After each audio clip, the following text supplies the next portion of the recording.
পটল দিয়ে যদি এইরকম একটা রেসিপি হয় তাহলে তো আর কোনো কথাই নেই। চলুন রেসিপিটি তাহলে দেখে নিই। নমস্কার, আমি সুমনা। আমার নতুন একটা ভিডিওয় সকলকে স্বাগত জানাই। পটলটাকে এরকম লম্বা লম্বাভাবে কেটে নিয়েছি। মিডিলে একটু করে দেখুন ফাঁকা ফাঁকাভাবে কাট করেছি যাতে ভেতরের দিকে মশলাটা ঢোকে। আর একটু খোলা সমেত রাখলে পটলটা কিন্তু ভালো ভাজা যাবে। নুন হলুদ মাখিয়ে নিলাম ভালোভাবে। এরপর একটা কড়া চাপিয়ে তেল গরম করে নেব।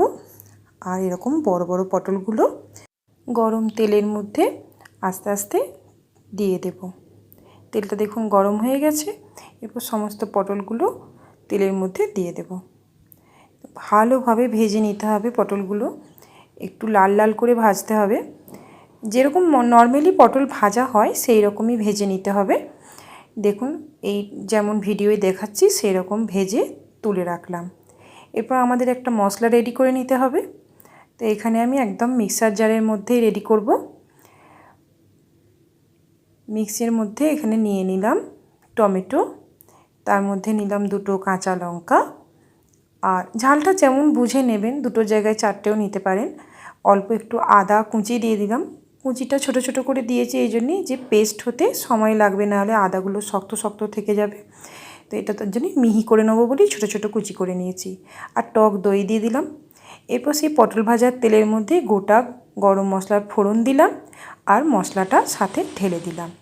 মশলাটা তেলের মধ্যে হতে থাক, একটুখানি নাড়িয়ে চাড়িয়ে নিলাম। আর এখানে সমস্ত গুঁড়ো মশলা আছে যেগুলো রেগুলার আমরা রান্নায় ইউজ করি। জিরে গুঁড়ো, ধনে গুঁড়ো, লঙ্কার গুঁড়ো, হলুদ গুঁড়ো, আর এর মধ্যে আমি একটু কাশ্মীরি লঙ্কার গুঁড়ো অ্যাড করেছি। লবণ তো আছেই। এরপর ভালোভাবে মশলাটাকে কষিয়ে নেব। দেখুন ওপর থেকে একটা তেল বেরোবে। আর মিক্সার জারটা ধুয়ে একটুখানি জল ওর মধ্যে দিয়ে দিলাম। তো সবসময় বলি যে টক দই দিলে হালকা একটু চিনি দিলে সব কিছু ব্যালেন্স থাকে, তার জন্য অল্প চিনিটা দিয়ে দিলাম। এরপর ভাজা পটলগুলো মশলার মধ্যে দিয়ে দেব। মশলার মধ্যে ভালোভাবে পটলগুলোকে মাখিয়ে একটুখানি ফুটতে দেব।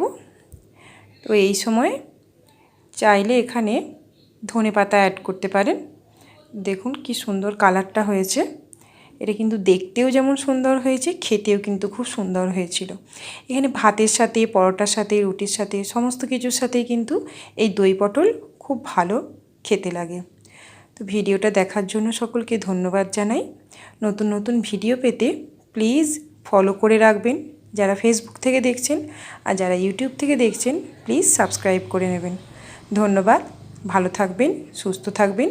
এই গরমে ভালো খান আর সুস্থ থাকুন।